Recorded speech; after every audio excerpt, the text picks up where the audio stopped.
Selamat pagi teman-teman, kami dari kelompok 26 PLK 10 dan pada hari ini kami ingin melakukan simulasi skrip negosiasi untuk UTS PLK 10. Perkenalkan, saya Paksi Raffi sebagai narator.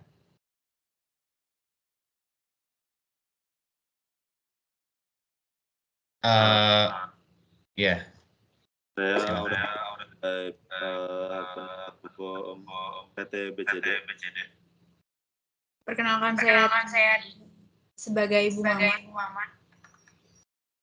Perkenalkan saya Stefani Karin sebagai PH Ibu Maman.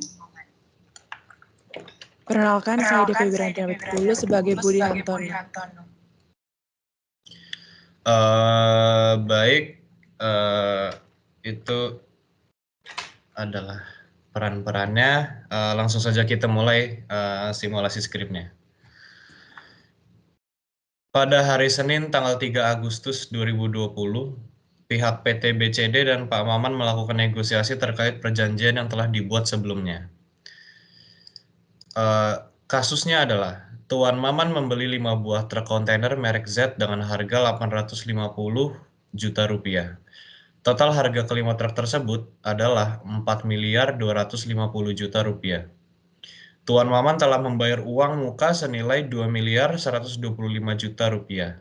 Transaksi tersebut dilakukan pada tanggal 5 Februari 2020 di dealer truk Z yang dimiliki oleh PT BCD. Yang beralamat di Tebet Raya nomor 2, Jakarta Selatan. PT BCD berjanji akan mengirimkan kelima truk tersebut pada tanggal 1 Juni 2020 dan pada tanggal tersebut Tuan Maman harus melunasi sisa pembayaran sebesar 2.125 juta rupiah. Dari kasus di atas, timbul masalah ketika bulan Maret 2020 terjadi pandemi. Pelabuhan Tanjung Priok ditutup sampai batas waktu yang tidak dapat ditentukan oleh pemerintah Provinsi DKI Jakarta. Hal itu membuat PT BCD mengalami kendala pengiriman suku cadang dari luar negeri untuk perakitan truk, sehingga kelima truk tersebut tidak dapat diserahkan tepat waktu karena mengalami masalah dalam proses penyelesaian perakitan.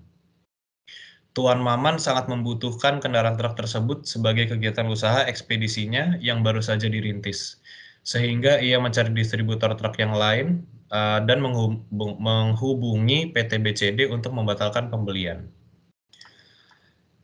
Dalam kasus ini, perjanjian telah dibuat oleh PT BCD dan Pak Maman sudah sah sebagaimana diatur dalam pasal 1234 KUH Perdata yang berbunyi, perikatan adalah untuk memberikan sesuatu, untuk berbuat sesuatu, atau untuk tidak berbuat sesuatu, dijelaskan dalam KUH Perdata. Sumber dari perikatan itu sendiri yakni dari perjanjian dan undang-undang. Untuk selanjutnya saya persilakan. Halo, terdengar ya? Terdengar, Pak. Terdengar, Pak. Baik, selamat siang. Salam sejahtera untuk kita semua. Sebelumnya kita akan melakukan negosiasi. Izinkan saya memperkenalkan diri. Nama saya Aurelius Hendarmin Santoso, pelaku advokat dan konsultan hukum untuk PT BCD pada kantor hukum yang beralamat di Jalan Lenteng, Agung Raya, RT 6, RW 10, Srengseng Sawah, Jakarta Selatan, yang dalam hal ini bertindak baik secara bersama-sama maupun sendiri-sendiri. Perkenalkan, nama saya Maman Abdullah, selaku pembeli alat transportasi untuk ekspedisi di PT BCD. Sebelumnya saya sudah melakukan perjanjian jual beli pada tanggal 5 Februari 2020. Tetapi PT BCD beralasan bahwa Pelabuhan Tanjung Priok ditutup sampai batas waktu yang tidak ditentukan. Padahal saya sudah bayar uang mukanya. Baik, perkenalkan nama saya Stefani Karin. Saya selaku advokat dan konsultan hukum untuk Ibu Maman Abdullah pada kantor hukum Stefani Karin and Partners yang beralamat di Jalan Abu Bakar nomor 1, RT 2, RW 3, Sukamulya, Menteng, Jakarta Selatan, yang dalam hal ini bertindak baik secara bersama-sama maupun sendiri-sendiri. izin menanggapi terkait perjanjian yang sudah dilakukan antara Ibu Maman dan PT BCD. Jadi memang betul, pada tanggal 1 Juni 2020, Ibu Maman harus melunasi uang sisa pembayaran, sedangkan PT BCD harus mengirimkan barang yang sudah dipesan. Akan tetapi, seluruh negara termasuk Indonesia sedang mengalami pandemi. Tidak disangka pelabuhan Tanjung Priok ditutup sampai batas waktu yang tidak dapat ditentukan oleh pemerintah Provinsi DKI Jakarta. Hal itu membuat PT BCD mengalami kendala pengiriman suku cadang dari luar negeri untuk perakitan truk, sehingga kelima truk tersebut tidak dapat diserahkan tepat waktu karena mengalami masalah dalam proses penyelesaian perakitan. Pak, dalam pasal 4 UU nomor 8 tahun 1999 tentang perlindungan konsumen, dijelaskan mengenai hak dan kewajiban konsumen yang dimana seharusnya berhak atas informasi yang benar, jelas, dan jujur mengenai kondisi dan jaminan barang atau jasa, serta beritikat baik dalam melakukan transaksi pembelian barang atau jasa. Aduh, tapi kan saya butuh barangnya segera. Saya juga sudah mengikuti perjanjiannya loh. Kami mengerti, Bu, tetapi dalam kondisi seperti sekarang, kami tidak juga bisa melakukan apa-apa selain menunggu, Bu. Dikarenakan kasus ini di luar kendala kami, atau bisa disebut dengan force majeure, Bu. Ya tidak bisa begitu dong. Perjanjian telah dibuat dan sudah disepakati bersama.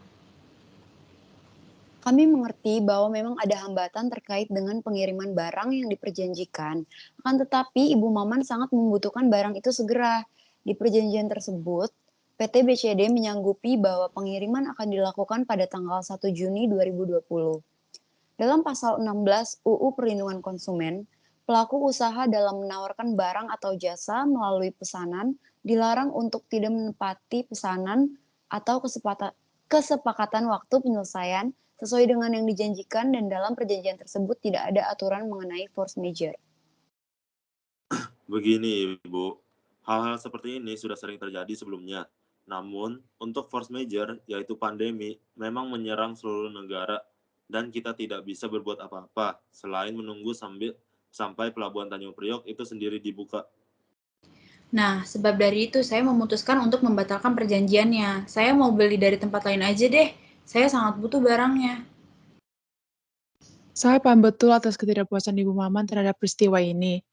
Namun perlu dipahami bahwa pandemi ini merupakan bencana alam, Bu. Oleh karena itu, kami memohon adanya itikat baik dari Ibu Maman untuk menerima permohonan maaf dari pihak kami dengan bentuk potongan harga, Bu. Begini, Bu, yang dibutuhkan oleh Ibu Maman adalah barang yang sudah dijanjikan dan bukan potongan harga. Dan Ibu Maman sangat memerlukan barang itu segera. Kami mengerti Bu Maman sangat membutuhkan barang tersebut, namun force majeure ini memang di luar kendali kita. Begini, Bu, karena adanya pandemi, maka dari itu untuk membatalkan suatu perjanjian bukanlah suatu hal yang tepat. Kami sendiri juga sudah berusaha semaksimal mungkin dengan mendesak pemasokan bahan baku kami yang digunakan untuk membuat barang yang Ibu minta. Tenang dulu, Bu. Hal seperti ini juga sering terjadi. Namun untuk membatalkan suatu perjanjian karena alasan force majeure, maka membatalkan perjanjian itu tidak dapat diterima. Dikarenakan force majeure tidak bisa secara otomatis dijadikan dasar untuk pembatalan suatu perjanjian. Oleh karena itu, dibutuhkan negosiasi. Ya udah, kalau emang nggak bisa diurus dengan segera, lebih baik saya menghubungi dealer mobil truk yang lainnya. Tidak bisa begitu dong, Bu. Kami sudah memesan dan membuatkan truk sesuai dengan tempo waktu yang diperjanjikan. Penutupan pelabuhannya kan bukan pemerintah dari kami, dan hal ini juga di luar kehendak kami, Bu. Dari tadi kan sudah saya jelaskan, masa iya Ibu tidak bisa mengerti kendala yang kami hadapi? Kami mengerti bahwa Ibu Maman membutuhkan truk itu segera, dan kami memang tidak bisa mengirimnya karena penutupan pelabuhan. Apakah Ibu ingin menunggu sampai paling lama 1 bulan lagi? Kami akan berusaha semaksimal mungkin agar pengiriman truk tersebut tidak ada hambatan lagi. Sarannya dapat saya terima. Bagaimana dengan pendapat Ibu Maman? Wah, kalau 1 bulan sih kelamaan bagi saya. Jadi saya kehilangan customer. Memangnya Anda mau bertanggung jawab? Saya akan bertanggung jawab, Bu. Apakah Ibu Maman sudah memberitahu kepada customer Ibu bahwa ada penutupan pelabuhan di Tanjung Priok yang mengakibatkan keterlambatan pengiriman semua suku cadang truk? Saya sudah memberitahu customer saya. Ya, namun customer adalah raja. Pekerjaan saya diocehi harus terus-menerus karena keterlambatan pengiriman barang yang hampir 7 bulan. Makanya saya mau ganti dealer aja ya. Ibu, kita memang tidak bisa berbuat apa-apa saat ini selain menunggu. Jika Ibu emang ingin mengganti dealer truk, belum tentu pengiriman suku cadang truk itu tidak mengalami permasalahan yang sama. Bagaimana jika Ibu bersabar sedikit dan menunggu, semoga pelabuhan Tanjung Priok segera dibuka. Loh, kok Anda jadi ikutan membela mereka, bukannya saya? Saya bukannya membela mereka, Bu. Namun, perintah dari pemerintah Provinsi DKI Jakarta itu tidak bisa kita ganggu-gugat dan bersifat universal bagi seluruh masyarakat. Jadi memang pengiriman seluruh barang mengalami hambatan, Bu. Itu yang dari tadi saya maksud, Ibu. Jadi bagaimana Bu Maman, apakah masih ingin tetap mengganti dealer? Setelah saya pikir-pikir, benar juga ya. Baiklah, kalau begitu. Saya akan memberikan 1 kali kesempatan lagi untuk mengirimkan truk yang saya beli, sesuai pada waktu yang diminta. Alhamdulillah. Alhamdulillah. Karena Ibu Maman sudah setuju untuk menunggu, kira-kira kapan truk yang Ibu Maman pesan dapat dikirim segera? Saya usahakan pengiriman akan dilaksanakan 2-3 minggu lagi, dan paling lama 1 bulan. Apabila terjadi pengingkaran janji, apakah Ibu Maman boleh secara langsung membatalkan perjanjian secara sepihak dan langsung mengganti dealer mengingat keadaan Ibu Maman yang juga mendesak bagi para customer-nya? Saya akan berjanji akan berusaha semaksimal mungkin untuk tidak terlambat lagi, Bu. Jangan janjinya doang, nanti terlambat lagi. Saya mewakilkan pihak BCD memohon maaf sebesar-besarnya kepada Ibu Maman karena telah mengecewakan Ibu. Apabila di kemudian hari kami memang mengingkari janji lagi, Ibu dapat melaporkan kami ke pengadilan. Baik, berarti pihak PT BCD sudah setuju ya dengan sanksi yang diberikan apabila mengingkari janji lagi? Iya, Bu, kami akan menanggung semua sanksi apabila hal seperti itu terjadi lagi. Apakah Ibu Maman sudah setuju dengan negosiasi ini atau ada yang ingin Bu Maman tambahkan lagi? Sudah cukup. Jangan sampai telat lagi ya ngirim truk saya. Saya sudah rugi banyak banget nih akibat keterlambatan pengiriman truknya. Kami juga mengalami kerugian, Bu. Jadi saya harap kita sama-sama mengerti ya, Bu. Baiklah, Baik, kalau sudah seperti itu karena kedua belah pihak sudah sepakat menyelesaikan kesalahpahaman ini, saya akan membuat surat kesepakatan yang akan ditandatangani oleh kedua belah pihak di atas materai. Saya akan secepatnya mengabari kelangsungan dari perkara ini. Terima kasih banyak, Ibu. Karena kedua belah pihak sudah melakukan negosiasi dan mencapai hasil mufakat, maka terbentuklah surat kesepakatan yang berada di surat konsensual yang sudah kami buatkan. Demikianlah hasil simulasi negosiasi antara pihak PT BC dan Bapak Maman. Saya Paksi Raffi, perwakilan dari kelompok 26 kelas A PLK 10 mengucapkan terima kasih dan mohon maaf apabila ada kesalahan kata. Thank you.